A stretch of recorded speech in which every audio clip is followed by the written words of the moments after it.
Pak Wali Kota, Pak Wakil, Pak Sekda, dan Bapak Ibu sekalian.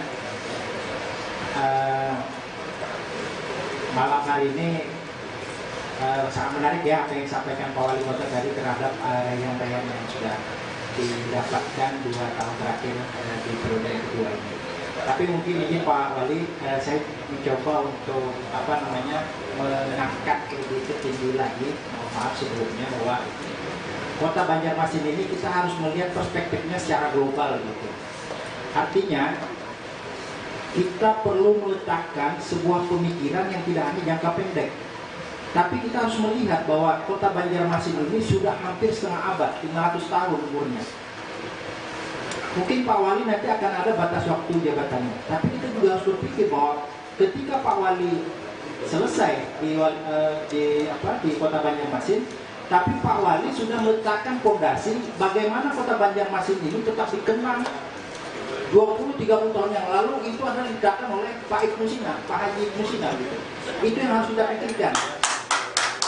Nah, maka dari itu malam ini momentum yang sangat baik saya pikir terkait dengan bagaimana masyarakat diajak berbicara begitu.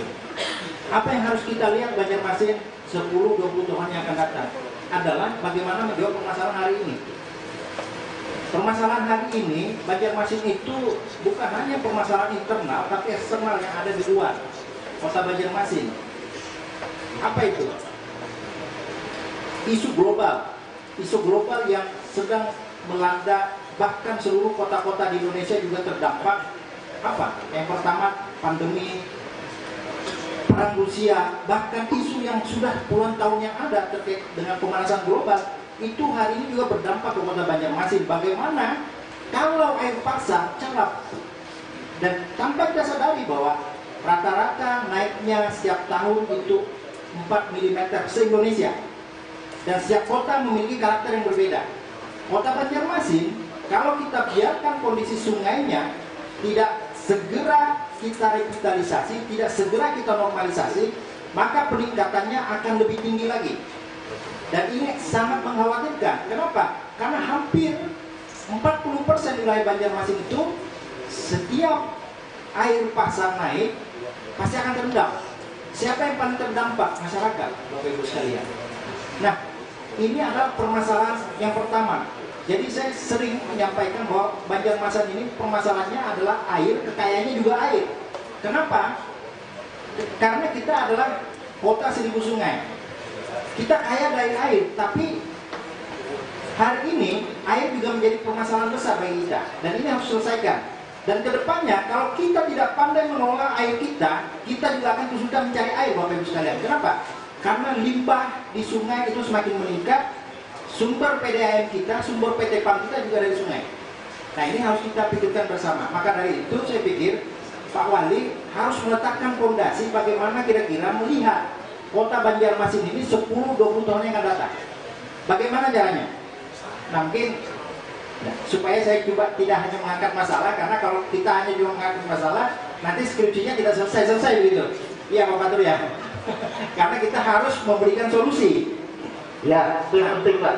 Itu yang paling penting. Bahwa Pak Wali sudah sering ke luar negeri gitu kan, melihat kota-kota, bagaimana kota-kota di luar negeri sangat baik tertata. Artinya apa?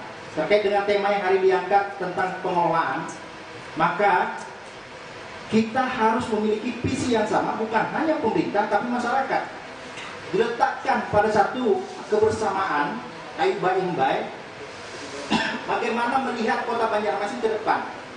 Kita belum ada pernah memiliki market Kota Banjarmasin, di mana market ini kita letakkan di ruang publik, misalkan di Menara Pandang lantai dasar, dan semua masyarakat yang berkunjung di Kota Banjarmasin bisa melihat Kota Banjarmasin 30 tahun yang akan datang begini bentuknya. Dan itu juga menjadikan apa? Masyarakat bisa mengontrol arah pembangunan Kota Banjarmasin ini mau bawa kemana ke depannya. Jelas arahnya. Kalau saat ini kan tidak. Nanti berganti kepemimpinan, berganti juga kebijakan, dan tidak ada menyelesaikan masalah.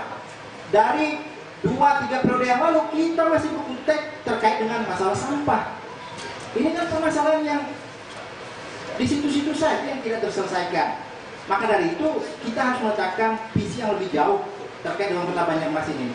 Kota Banjarmasin sudah lepas sebagai ibu kota provinsi, ini kita sayangkan.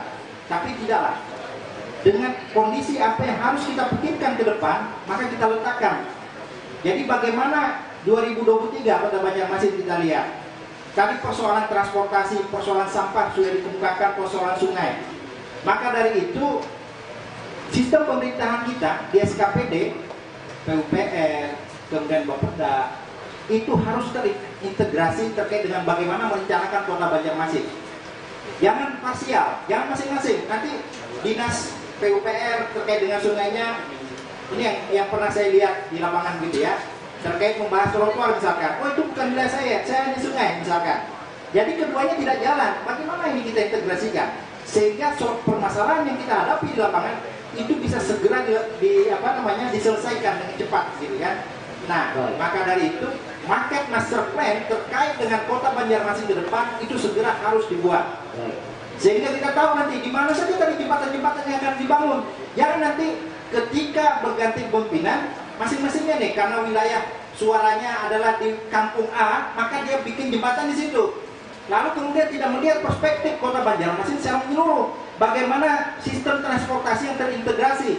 Ini yang harus dipikirkan. Maka dengan adanya market master plan yang sudah jelas titik-titik jembatan, masyarakat juga bisa melihat semuanya dan bisa mengontrol apakah tujuan dari pembangunan itu sesuai dengan arah yang ditentukan. Demikian.